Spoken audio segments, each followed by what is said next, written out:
정부가 확산세를 잡기 위한 방안의 하나로 내년부터 청소년 방역 패스를 시행하기로 했지만 학부모 93%가 반대하는 것으로 나타났습니다. 백신 불안이 가장 큰 이유로 꼽혔는데 대다수 학부모들이 내 아이에겐 백신을 맞히지 않겠다고 답했습니다. 갈태용 기자입니다. 정부가 내년 2월부터 강행하겠다고 못 박은 청소년 방역 패스제. 미접종자는 학원이나 독서실도 가지 못하게 됩니다. 백신을 강제로 맞아야만 하는 건 어쩔 수 없다고는 생각하는데 학원이나 이런 데서는 개인이 운영하는 데인데 억지로 맞게 한다는 건 사실상의 강제 접종이라는 불만에도 정부는 불가피성을 거듭 강조했습니다.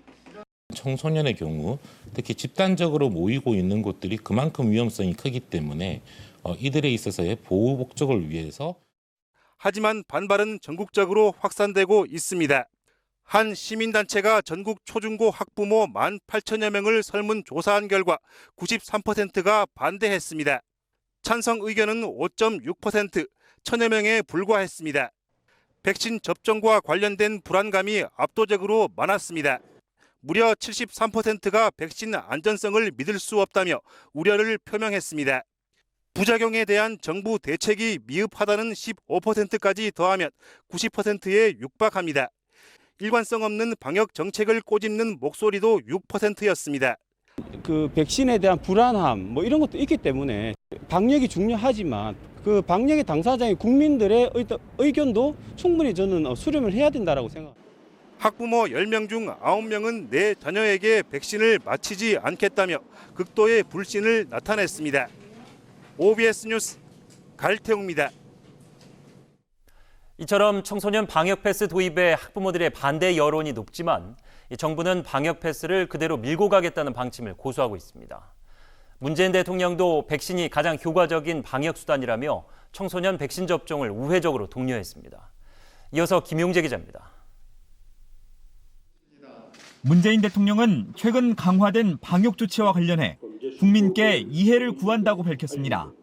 방역의 벽을 다시 높이는 건 불가피한 조치라며 백신 접종에 협조를 당부했습니다. 백신이 코로나로부터 서로의 안전을 지키는 가장 효과적 방역 수단이라는 것은 이론의 여지가 없습니다. 그러면서 청소년 방역 패스 논란을 의식한 듯 완곡한 표현으로 이 문제를 언급했습니다.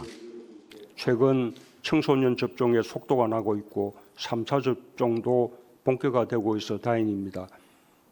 하지만 예방접종을 사실상 강제하는 청소년 방역 패스에 반발하는 목소리는 갈수록 커지고 있습니다. 청와대 국민청원 게시판엔 반대 글이 잇따르고 있습니다. 지난달 26일 한 고등학생이 올린 방역 패스 반대 청원은 참여 인원이 30만 명을 넘어섰습니다. 더 나아가 청소년 접종을 전면 중단해야 한다는 주장까지 나오고 있습니다. 빈번한 돌파 감염과 부작용 사례 등을 감안하면 접종 효율성과 안전성이 의문이라는 겁니다. 우리 아이들이 이런 위험한 백신에 검증되지 않은 상태에서 노출되는 것을 굉장히 우려스럽게 생각을 하고요. 정부의 설득 노력에도 불구하고 방역 패스로 인한 백신 강제 논란은 당분간 계속될 전망입니다. OBS 뉴스 김용재입니다.